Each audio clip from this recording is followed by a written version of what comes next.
Pat's joining us this morning, as he always does on Monday morning, and yesterday, and in the bulletin, Father Pat, you talked about joy. It was Gaudete Sunday, and I'm not sure we were all ready to sing quite so loudly, but I know you drove home that joyful point, and also to me, as I understood it, one takeaway was you can choose happiness. Happiness is temporary, but joy is forever.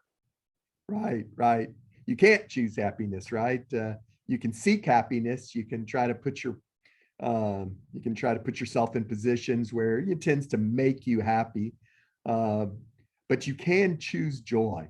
No matter what your state is, no matter what you're going through, you can always choose joy. Joy is a function of your attitude. It's a function of your the actions that you take. You can just develop that attitude of joy. And that's what we saw in yesterday's reading, particularly in that letter of St. Paul to the Philippians, where St. Paul has obviously chosen joy. I mean, he was in a very unhappy situation, sitting in prison with many of the people wanting to stone him to death. He had been through just horrible trials, right? A shipwreck, and he had been stoned a couple of times and survived those stonings and all. And you got to think back then, to where medical science was and all, he had to be broken and deformed and bruised and hurting all the time, and he's sitting there in prison, and yet he's talking about how joyful he is, and talking about how we should all be joyful. We should all have joy in the Lord. So he says a lot of that joy comes through prayer and petition. And so that is where it's got to start. It's got to start with prayer and petition. We've got to start developing those habits of praying always, and finding those ways to instill that praying always in our children.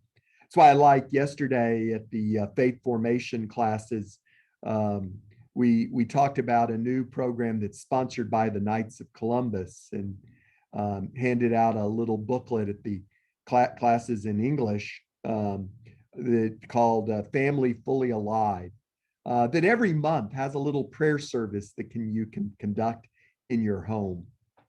And encourage families to take that one, whether you have children at home or not, but husbands and wives, just to gather around and pray that little prayer service. A good way to start praying at home. You'll see each month at Mass, we will hand out a blessing that you can take home, and a blessing that you can use in your home. This next week, we're inviting people to bring the image of the baby Jesus they have for their nativity set, to bring that to church, and we'll have a special blessing during Mass for the baby Jesus, for that image there. And then as you leave, we'll give you a blessing that you can take home to bless your whole nativity scene. Just something the families can do together, that a household can do to pray together. And you'll find that as you pray together, right, your faith, your trust in Jesus Christ goes up. And that's how you choose joy, is just by making that conscious effort to bring Christ into your life. And through bringing Christ into your life and recognizing that we can turn everything over to Christ, all of our anxiety, all of our stress, all of those things that cause us to be unhappy, we can turn those all over to the Lord and really have joy and peace in our life. I want to go back to joy just for a second. We're approaching that time of year where a lot of people tend to make lists, how they can what they can do every day to make their life more fulfilling and everything. It's great when we have joy, but how do we keep joy?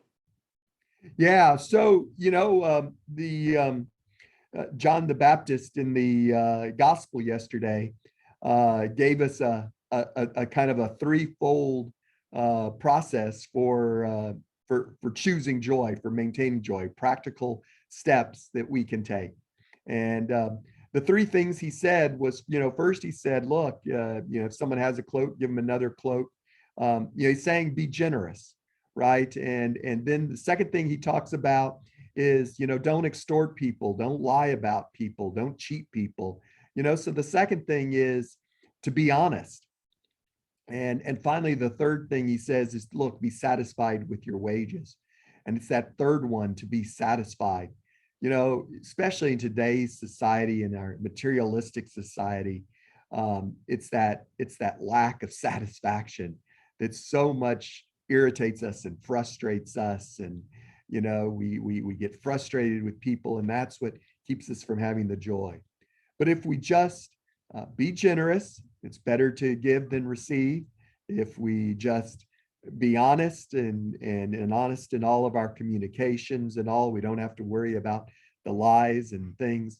And if we're just satisfied, recognize that God has given us so many blessings in our life, and just be thankful for those blessings and be satisfied with the blessings that he's given us. That is a great formula for constantly choosing joy. And even in really tough times, sometimes things get really tough, and it's hard to pray. It's hard to do that, and it's hard to feel the joy. It's hard to really choose joy.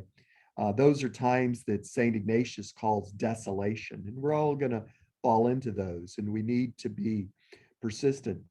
But the other thing that we need to do is we all need to reach out to one another, right? We need to accompany each other in our faith growth. And when somebody's really struggling to find joy in their life, that's when we really need to reach out to them and accompany them.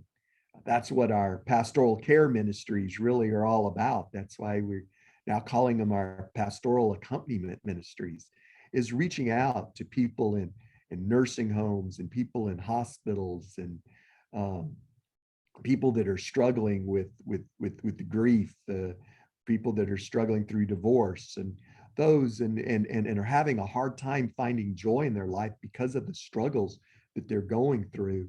And then just to be able to accompany them, to let them know that Christ is there, to let them know that they have the hope of Christ, that while everything looks dark, there is a light out there, and help them so that they can choose joy in the midst of their struggles.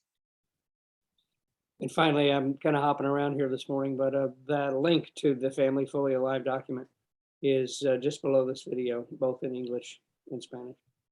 All right. Thank you. Thank you. Talk to you later this week. Okay. Got it.